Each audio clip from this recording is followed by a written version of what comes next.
அனைவருக்குமே வணக்கம். சற்று முன் கிடைத்திருக்கக்கூடிய ஒரு மிக மிக முக்கியமான செய்தி ஒன்று வெளியாகி உள்ளது. சற்று முன் ஸ்டாலினை டெல்லிக்கு தூக்கிய அமலாக்கத்துறை. இது மாதிரி பார்த்தீங்கன்னா, செய்திகள் இன்று காலையிலே பார்த்தீங்கன்னா, பரபரப்பை கிளப்பியிருக்கு. அனைவருக்குமே தெரியும் பார்த்தீங்கன்னா, திமுக நெறைய பிரச்சனைகள் பார்த்தீங்கன்னா, எங்க பார்த்தாலும் திமுக சேர்ந்த அமைச்சர்கள் மிகப்பெரிய ஊழல் ஆட்சியாக பார்க்கப்பட்டு இருக்கக்கூடிய நிலையில இதில முக்கிய அமைச்சராக நேரு அவர்கள் பார்த்தீங்கன்னா இருக்கார் இல்லையா? நேரு அவர்கள் பார்த்தீங்கன்னா, அதிரடியாக அவருக்கு சம்மந்தப்பட்ட இடங்கள்ல ரைடு நடந்தது. அதே மாரி நேரு அவர்களை பார்த்தீங்கன்னா, அமலாக்கத்துறை பார்த்தீங்கன்னா விசாரணைக்கு உட்படுத்தி அவரும் பார்த்தீங்கன்னா, 2 நாட்களாவே விசாரணை நடந்துட்டு இருக்கு. இந்த விசாரணையின் அடிப்படையில் தான் முதலமைச்சர் ஸ்டாலின் அவர்கள் பார்த்தீங்கன்னா, வசமாக சிக்கிவிட்டு இருக்காரு அப்படின்ற மாரி ஒரு தகவல் வெளியா இருக்கு. இத பத்தி இந்த வீடியோல நம்ம முழுமையா பார்க்கலாம். அதுக்கு முன்னாடி நம்மளுடைய சேனலுக்கு இப்போ தான் நீங்க முதல் முறையாக வந்திருக்கீங்க அப்படின்னா, மறக்காம நம்மளுடைய சேனலை சப்ஸ்கிரைப் பண்ணி சப்போர்ட் பண்ணுங்க. வாங்க வீடியோக்குள்ளே போகலாம்.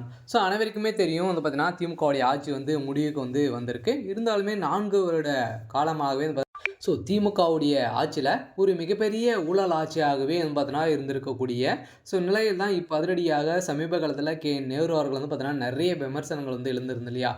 நேரு அவர்கள் பார்த்தீங்கன்னா, வருடத்திற்கு பார்த்தீங்கன்னா,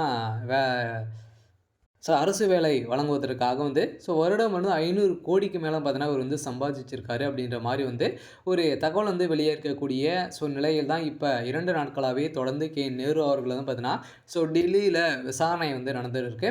இந்த விசாரணை அடிப்படையில் தான் இப்ப கடைசியாக முதலமைச்சர் ஸ்டாலின் அவர்கள் பார்த்தீங்கன்னா, இதில சிக்கிட்டு இருக்காரு. அனைத்துக்குமே முதலமைச்சர் ஸ்டாலின் அவர்கள் தான் இதுக்கு காரணம் அப்படின்ற மாரி இருவருமே பார்த்தீங்கன்னா 50 அந்த பணங்கள் அனைத்துமே பார்த்தீங்கன்னா ஷேர் செஞ்சிருக்காங்க. இதெல்லாம் பார்த்தீங்கன்னா, இப்ப அதிரடியாக ரெக்கார்டு சிக்கியிருக்கு. சில நேரு அவர்களுடைய சம்மந்தப்பட்ட இடங்கள்ல எடுக்கப்பட்ட ரெக்கார்டின் ஆவணங்கள் அடிப்படையில் தான் இப்ப அதிரடியாக முதலமைச்சர் ஸ்டாலின் அவர்களுக்கு ஒரு மிகப்பெரிய சிக்கல் வந்திருக்கு. சில முதலமைச்சர் ஸ்டாலினுக்கு ஒரு மிகப்பெரிய இடியாக தான் இறங்கியிருக்கு. இருந்தாலுமே நேரு அவர்கள் பார்த்தீங்கன்னா, இப்போ அதிரடியாக டெல்லிக்கு தூக்கியிருக்காங்க. இன்னும் பார்த்தீங்கன்னா, விசாரணை முடியல. என்ன நேரு அவர்கள் பார்த்தீங்கன்னா, இப்போ வேலை வாங்கி தருவதாக கூறி பார்த்தீங்கன்னா, ஒரு தலைக்கு 25,00,000 ரூபாய்க்கு மேல பார்த்தீங்கன்னா, அவர் லஞ்சமாக பெற்றிருக்காரு. இவர் மீது பார்த்தீங்கன்னா, நிறைய குற்றச்சாட்டுகள்லாம் எழுந்திருந்த நிலையில இந்த குற்றச்சாட்டின் அடிப்படையில் தான் இப்போ அதிரடியாக நேரு அவர்களுக்கு அவருடைய கதையை முடிய போது. இருந்தாலுமே திமுகவுடைய தலைமையகத்தில மூத்த அமைச்சராக இருக்கக்கூடிய